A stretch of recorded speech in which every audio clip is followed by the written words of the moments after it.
So it's important that we know how to take out what matters.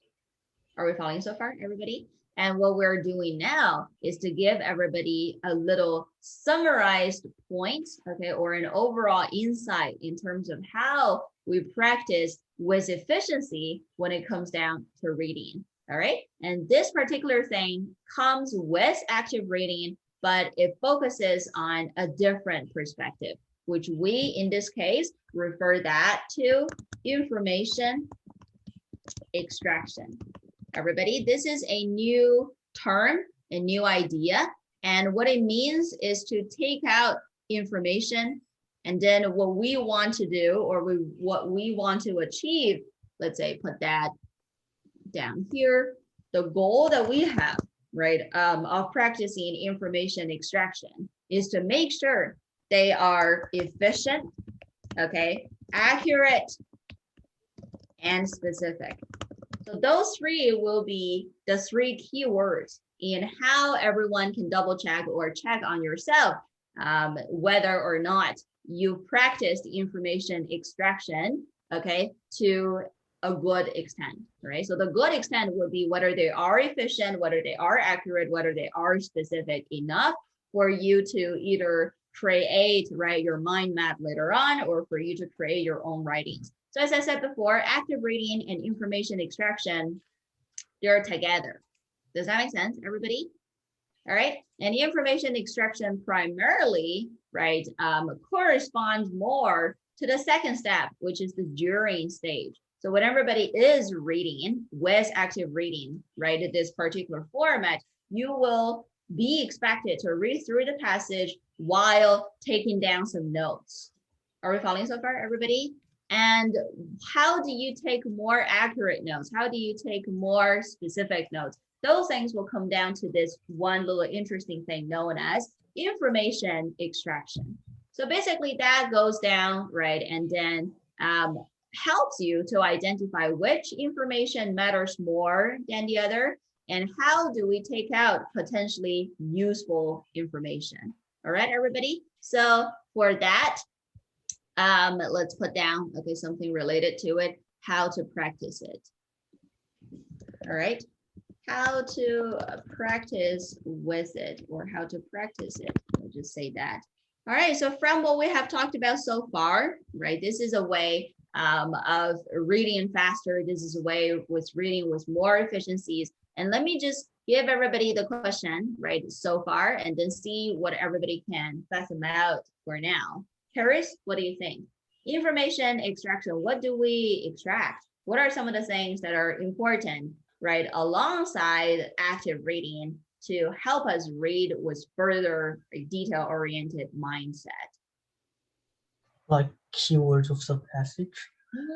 Okay, very good. All right. So how to practice it, how to do it. Let's say the first aspect.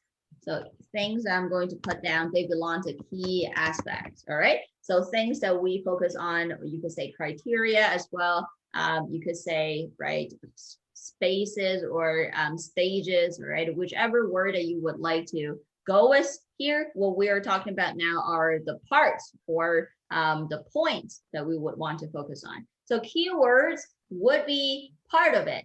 All right. So for that, I'm gonna word it as, all right, let's say key information, or yeah, so let's just put that down here. Key information, which of course includes, right, the identified main idea. Does that make sense, everybody? All right, the identified main idea, and then things that we talked about before, highly repetitive, right, terms.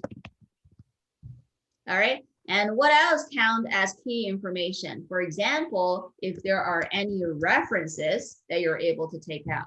Okay, so reference here, right, could be, in this case, separate, all right, into both external and internal. And when they are external,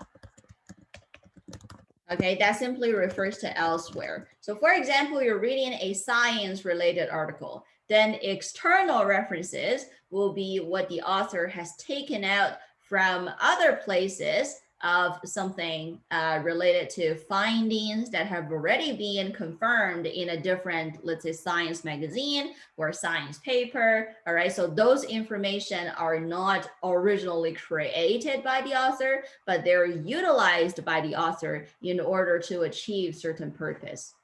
Okay, so for example, I want to talk about space, but I'm not an expert myself when it comes down to space. Well, does that mean I can't write anything related to space?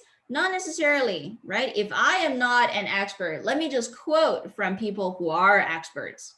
Funda, does that make sense? So that would be the logic of why references are needed. Because me, myself, right, I might not be an expert, or if I do know something about the space, but only myself is too little to prove what I wanted to say. So let me just quote or take out, right, experiments and findings from multiple scientists, okay, multiple researches. So of course, my claims are going to be stronger because I quote from more. I've explained, right, external, it means it comes from elsewhere when the author themselves are either not good enough experts in that field. They'll quote from people who do know and who do shows expertise in the field. And when it's internal, right, simply because the author themselves are, let's say, insiders of the field, and they do know, right, specific stuff, and they do have expertise, and they do have credibility, so that, right, they can have confidence quoting themselves or showing what they have done, what they have participated, what they have, right, completed in the past years when it related to the subject that they know by heart. Does that make sense, everybody? So in nonfiction or in informational text, whenever it comes down to reference, what we are looking for are always both external and internal ways of referencing. So it's not to say that, well, in certain types of passages, we are only looking for external, or we're only, right, having our eyes fixed on internal. So it's always going to be a combination, because if the author only included one out of the two, it seemed a little bit scarce, right? And it seemed a little bit insufficient. So good authors will always try to include both. Okay, everybody? All right, so that being said, all of those things, right, from the key information little section that we've put down, those are things that are helping, and they are tailoring to what the during process is doing when you are getting back, right, with active reading in those stages. So concise note-taking, and what exactly do you take notes on? Okay, the key information. And then when you are, right, practicing with active reading, you just need to make sure that those evidence answer your question. Are we all following so far, everybody? Harris and Funda? Okay, so this is a little nuanced part, and both of them are important. All right, so information extraction